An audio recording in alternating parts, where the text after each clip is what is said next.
Hello, my name is Upenyu Makoni Muchemwa, and I'm here to give you an invitation. I'm sure that you have been awed and inspired by the talks and workshops you've participated in through this summit. And now that it's coming to a close, you're thinking, what comes next? Well, now that we know better, we can do better. My talk today is about navigating towards a better future using African knowledge. Our ways of thinking and being, as imbued in our people and cultures, is our richest resource. As Africans, we have rich legacies of knowledge and ways of knowing that can be harnessed to build the futures we envision for ourselves, our children, and our children's children. African knowledge systems consist of people, the domains of knowledge, and the techniques and technologies that drive that knowledge.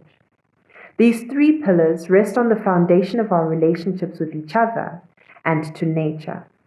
If you are African, you know in your bones that relationships between people hold pride of place, which is best explained in the concept of unu or ubuntu. You also know that we respect the natural forces that govern our environment, and our first instinct is to work with these rather than against them.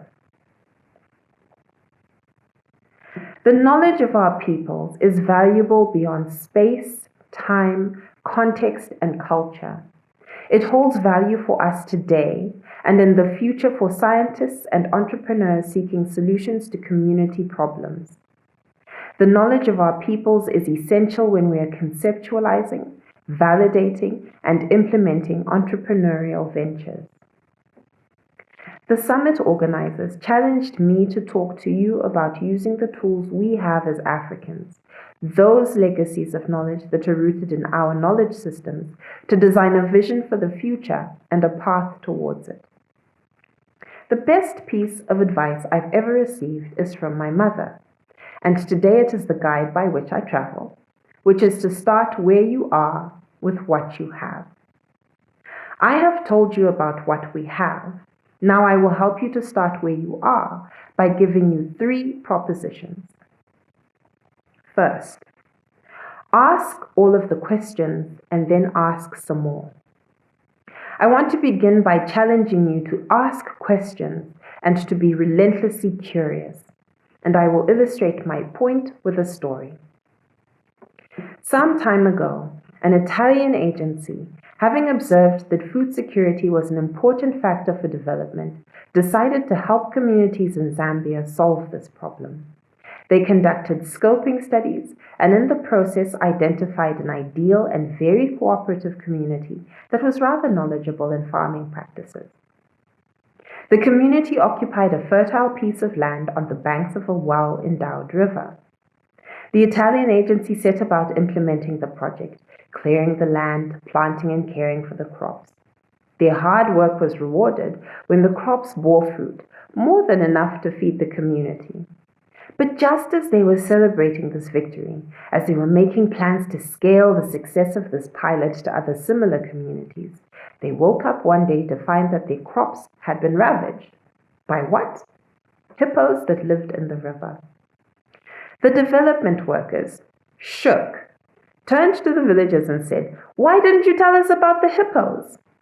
And the villagers responded, "You never asked." In Shona we say, "Anenzeve answa." Learn from that what you will. My second proposition is this. Women have all of the answers. You only have to ask. I challenge you to see and hear women. We really do have all of the answers. Throughout Africa, language, sophisticated techniques in cloth weaving, cloth dyeing, farming and agriculture, obstetrics, hunting, food preservation and conservation, food processing and fermentation, nutrition and dietary systems, metallurgy, and more are part of African knowledge systems. Moreover, a large proportion of these are specifically designated, owned, managed, and controlled by women.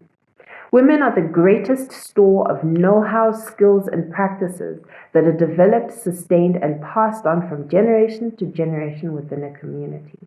And women carry the village with them. Women are the keepers of culture, tradition, and connection. As I say this, I think of my tete, who taught me how to tete. She's been gone for a very long time, but in her ways of being, she left me many valuable lessons. She was a smallholder farmer in Mondoro, and every so often she would visit my father, her brother, and on those visits she would bring us hand-ground peanut butter and upuwezio. My tete never went hungry, and she was the strongest and sturdiest woman I knew. During her visits, she admonished that city food made us weak, susceptible to illness, and fat, but useless. My tete was the mightiest and most independent woman I've known. Her production was dependent on the seasons and agroecology of the environment. If you know Mondoro, then you will know that the soil is not quite arable and the droughts are frequent. She grew drought-resistant small grains that have been indigenous to our people and environment for centuries, and she farmed sturdy, resilient, crossbred animals that were hardy. Through her production, Tete built resilience and legacy for herself and her family. In passing, she left her grown children a material inheritance and a rich legacy of knowledge, interdependence, and community. From Tete, we learned that even the barest of land and the smallest resources, when harnessed correctly, with care and intent, can build wealth. More than that, through her life and in her death, she illustrated that African understandings of wealth are not measured in dollars and cents, but in who we leave behind. My final proposition is this: Munu munu nekuda kwe vanhu, or more popularly, umuntu ngumuntu ngabantu. We are Africans. We are deeply connected to each other and our environment. Here in the South, we have an idea, unu or ubuntu, that embodies wholeness and connectedness. African knowledge systems are holistic, relating to all aspects of life and the environment. These knowledge systems embody ethical standards, responsibility, and accountability. We cannot leverage the benefits of this knowledge without meeting the obligation to build our communities and show them the way to the future. We live in an exciting age where we have the freedom to define ourselves and what it means to be us. As entrepreneurs, we have the privilege of being architects of the future, and more importantly, we have an obligation to bring our communities into that future with us. I invite you to do that with your head, more heart, and a lot of soul. Thank you for listening.